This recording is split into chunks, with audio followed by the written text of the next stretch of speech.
Welcome to a new video of Gaiden. In this video, we'll be discussing supralateral surface of cerebrum. Cerebrum, as we all know, is a part of brain, and brain has three parts: forebrain, midbrain, and hindbrain. Cerebrum belongs to the forebrain, and it is the largest part of brain.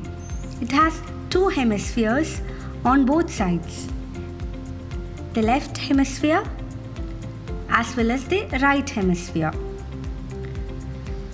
Moving on to the external features of cerebrum, each cerebral hemisphere has three poles. First one, frontal pole, occipital pole, and the temporal pole. Going to the details, you can see here the first one, frontal pole. Frontal pole is seen in the anterior region and is situated in the frontal lobe. The second pole, occipital pole, is seen in the posterior region and is situated in occipital lobe. And the third one, temporal pole, it is seen in the anterior region of temporal lobe. So each cerebral hemisphere has three poles: frontal, occipital, and temporal. The next feature is surfaces. Each cerebral hemisphere has three surfaces: medial surface, supralateral surface, and the inferior surface. Inferior again divided into anterior orbital and posterior tentorial surface.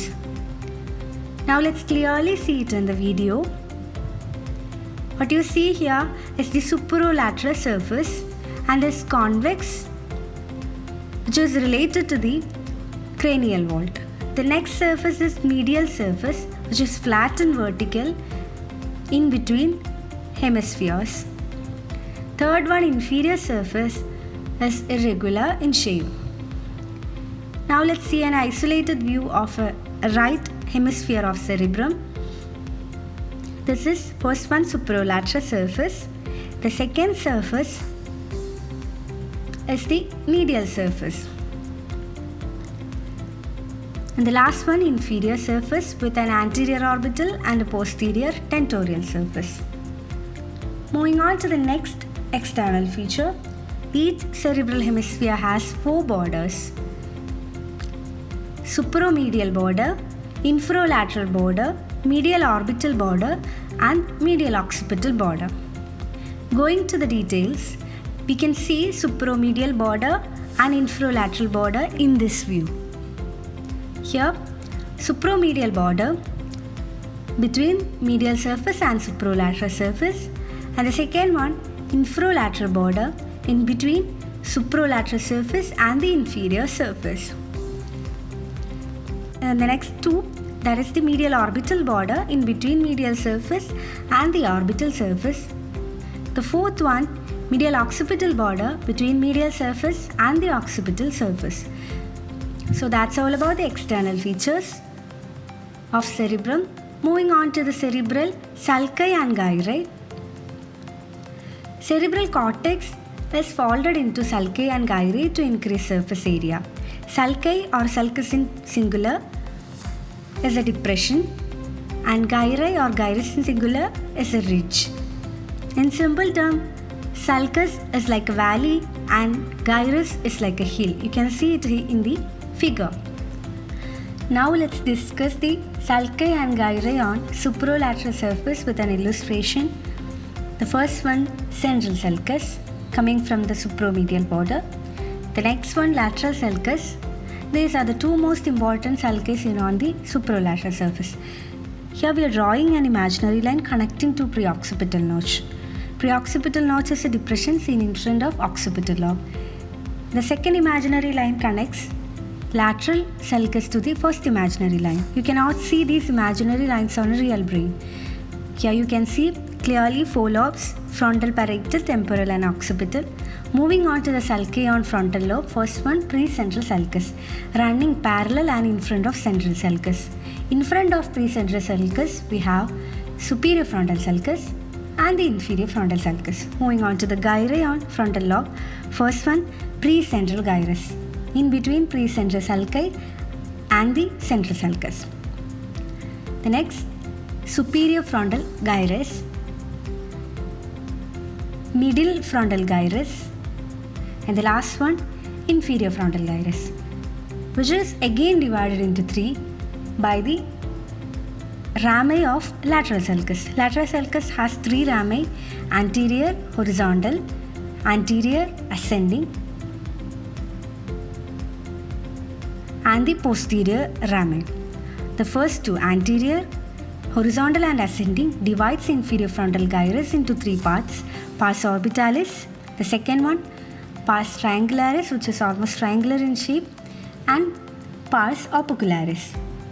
So that's all about the gyri and sulci seen on the frontal lobe. Now let's summarize these by drawing a chart. The first one we have discussed is frontal lobe. Sulci on frontal lobe: precentral, superior frontal, inferior frontal sulcus. Gyri: precentral, superior frontal, middle frontal and inferior frontal, which is divided into three as we have discussed before. Moving on to the temporal lobe. In temporal lobe, we have two sulci: superior temporal sulci and inferior temporal sulci, and three gyri. First one, superior temporal gyrus, middle temporal gyrus, and the last one, inferior temporal gyrus. Now let's summarize the temporal lobe. Two sulci: superior temporal, inferior temporal. Three gyri: superior temporal, middle temporal and inferior temporal. Moving on to the parietal lobe. In parietal lobe, we have two sulci. First one, postcentral sulcus and intraparietal sulcus. Gyri include postcentral gyrus in between central sulcus and postcentral sulcus. Intraparietal sulcus divide parietal lobe into superior parietal lobule and inferior parietal lobule. Inferior parietal lobule again divided into three parts by the posterior ramus of lateral sulcus and the two sulcus of temporal lobe. These parts are anterior part, supramarginal, middle angular and the posterior part. So that's all about the parietal lobe. Let's summarize it. In parietal lobe, we have two sulci: postcentral, intraparietal, and gyri include postcentral, superior parietal lobule, inferior parietal lobule, again divided into three as we have discussed before.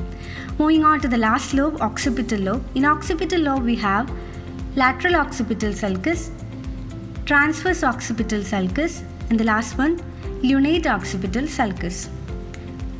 The lateral occipital sulcus divide occipital lobe into two gyrus: superior occipital gyrus and inferior occipital gyrus. Another sulcus seen in between parietal lobe and occipital lobe is parieto-occipital sulcus. Area around parieto-occipital sulcus is known as arcus parieto-occipitalis. So let's summarize the occipital lobe. In occipital lobe, we have three sulci: transverse occipital, lateral occipital and the lunate sulcus.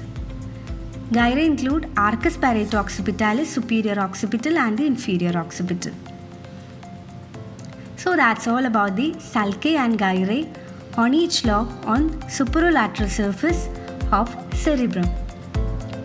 I hope you got a clear idea on this topic.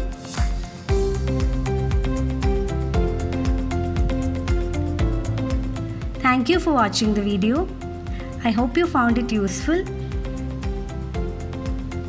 If you have any doubts regarding this topic, you can ask us in the comment section. For more lecture videos like this, stay tuned to our channels. Follow us on our YouTube channel Guiden PSMDC and our Instagram page Guiden.